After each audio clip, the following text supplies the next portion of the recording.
Hi, good morning. Um, I wanted to talk with you today about houses. Now, I have my whole life, because my mom kind of taught me this when I was little. I've always been interested in building. My mom was interested in building. That didn't mean she built a lot of things, but one of the things we did for fun when I was little was she and I would go to building sites and walk through houses and and figure out where everything was. Like, oh, this is going to be the bathroom. Oh, that must be the kitchen. These are buildings that are in the early stages of being built. And so I picked up that love of building as well. Now, again, I haven't built too many things in my life, but my dad and my brothers did build things. None of them became construction people, but they all knew how to build. And, my parents were from the Great Depression, and so they had a lot of skills that a lot of people don't have today. And my dad knew how to build things. My dad could build a brick wall, and indeed, every house he ever lived in, he built a huge concrete wall around it, and he seemed to enjoy that. So my brother told me that my dad would drink beer while he was building the walls, and because he liked beer and whiskey, and and the walls all came out straight too. But what he would do is he'd drink a beer in the hot sun. This is in California, and then he would take the empty beer can and put it into the foundation or into the wall. So my brother later is an architect, and he's like, that kind of messes with the structure of the wall. Probably not a good idea, but my dad thought it was a great idea. So apparently all the walls he built that are, I'm sure, still there, have beer cans in them. Anyway, so I grew up watching my dad and my brothers build things, and I was always fascinated, and my mom and I would go look at buildings, etc. So I've always wanted to build a house. But these days, houses cost way more than they used to. And as a matter of fact, you're much better off buying a house than trying to build one. However, I just went through this last winter, and I live in an old house, which I love. It's 75 years old. And but what I turned the heat down this year to 65, and I did that because I was terrified that the heating bills would be over $300, because in the past, there were 3 years ago, I did have a heating bill over $300 in this house. So I reasoned that the best way to bring the heating bill down was to turn down the heat. So I did that, and it worked well. But I must confess, there were days where I was walking around in a coat with something on my head. And I also have done a video about small houses and keeping the heating costs down, and I sectioned off the house and put blankets over the registers, and so the heat was only heating the kitchen, the dining room where I usually am, and the hallway. And my house is designed so that almost every door in the house, except the one to the basement and the outside side door, are all gathered on this small hallway.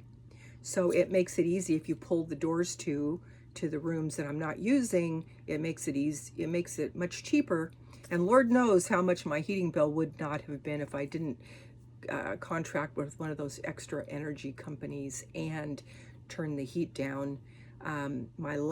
My 3 years ago, my bill was $329 for February, and or for January, I guess.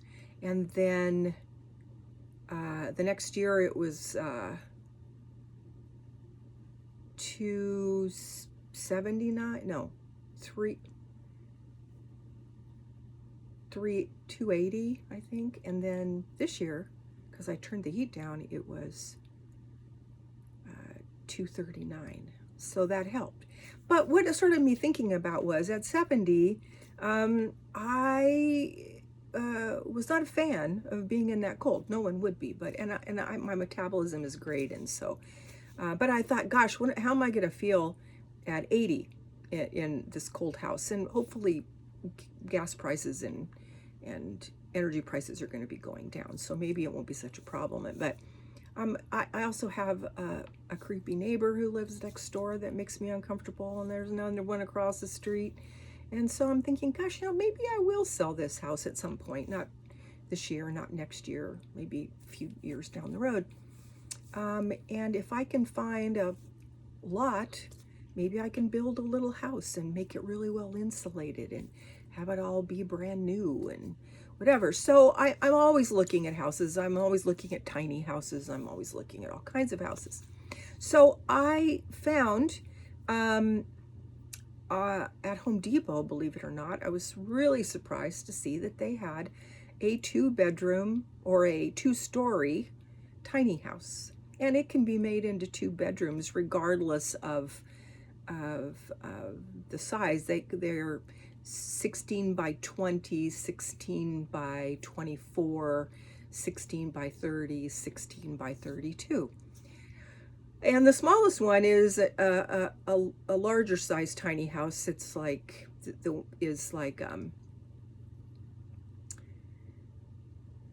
like 320 square feet on the bottom, and I'll show you. This is it. Now, if you just use the bottom floor and you want vaulted ceilings, then it would be 320 square feet. If you want the upper story, then the square footage of the walking space would probably be about 290. So you're still about 600 square feet, depending upon it. And it's a kit. And you can see the price, it's $11,003 something.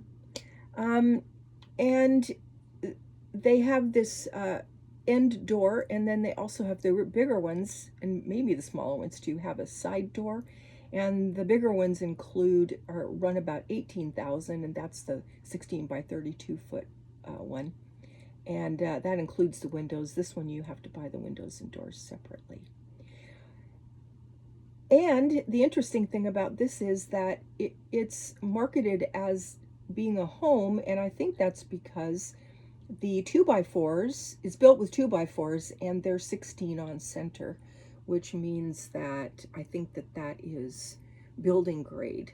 So you have to, no matter where you are, unless you're you have an unincorporated area. And actually, I'm going to do a video on the states that are most friendly to tiny homes and the unincorporated counties. But in Ohio, there aren't any unincorporated counties, so you have to get a building permit, and before you bought this, they even say in the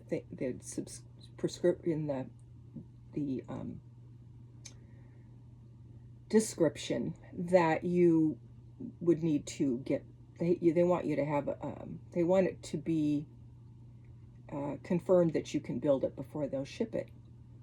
And then these all come, no matter the size, with a built-in staircase,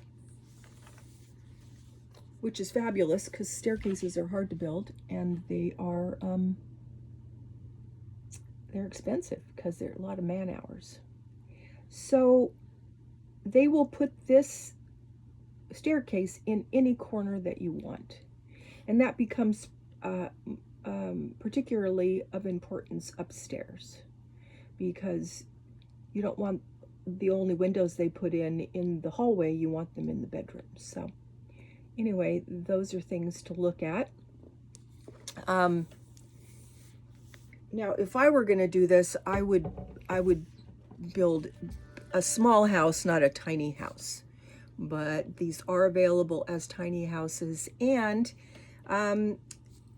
normally I would not choose a barn style, but here's the thing. I live in a Cape Cod, and I have a very pitched roof, and I have a bedroom and bathroom and staircase upstairs, but because the roof is so pitched like this, I only have about half of the square footage up here that's walkable, because of course you hit the wall with your head, right?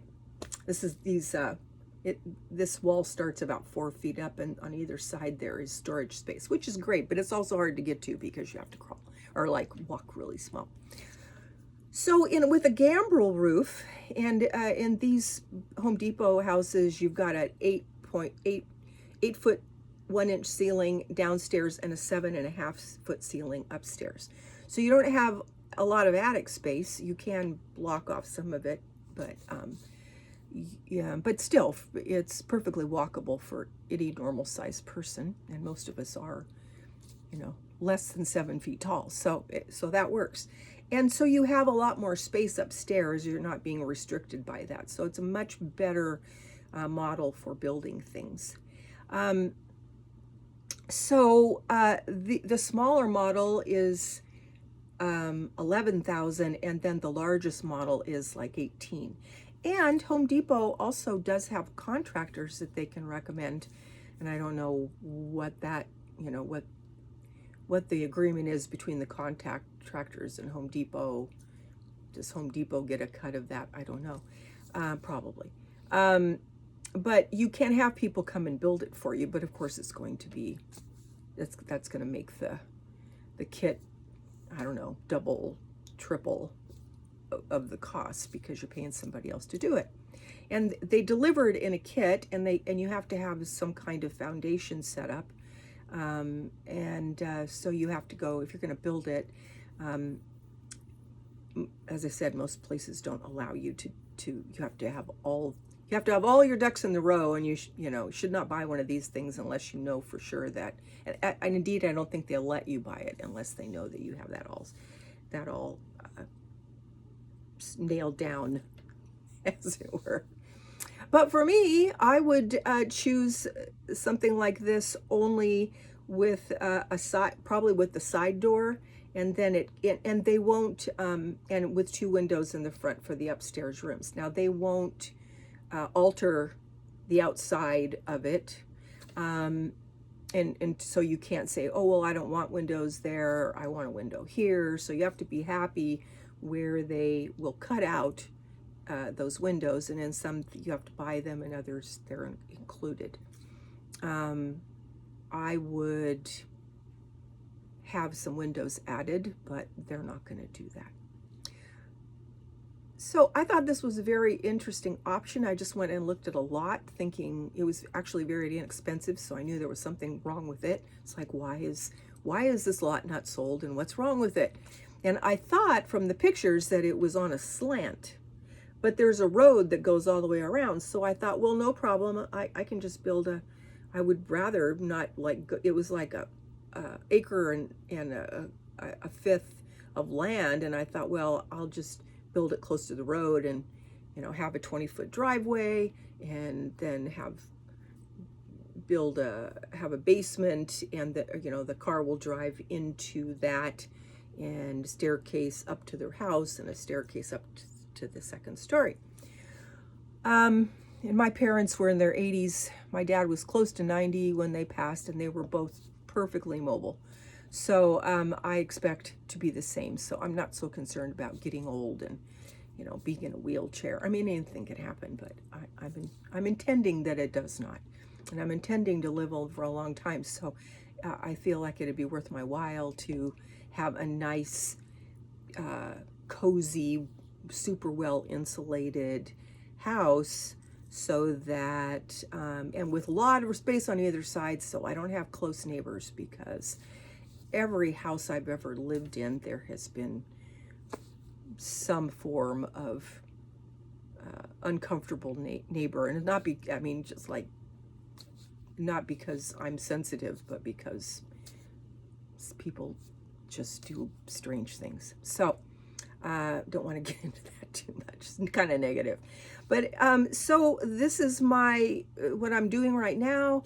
I am going to continue. I found an area that is kind of rural, but at the same time close enough to, like, within a half an hour of good shopping. And so I'm going to continue to watch that. And I've seen lots, for 22,000, but they were more in the city.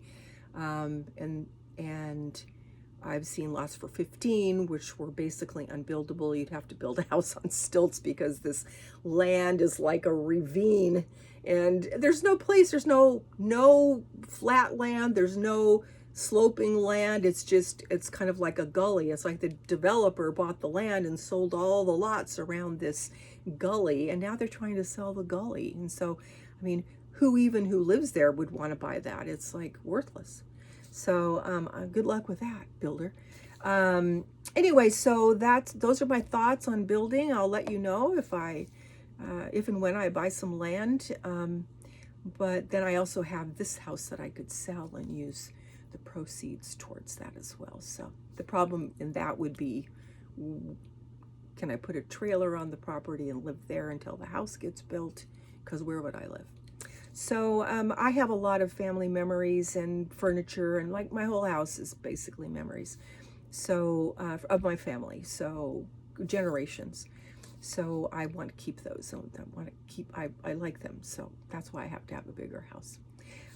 But I hope that you enjoyed this. It's also good news that Home Depot has gotten into this building thing, and I think Lowe's does too, because that's going to bring down the cost of tiny houses, which have gotten quite high.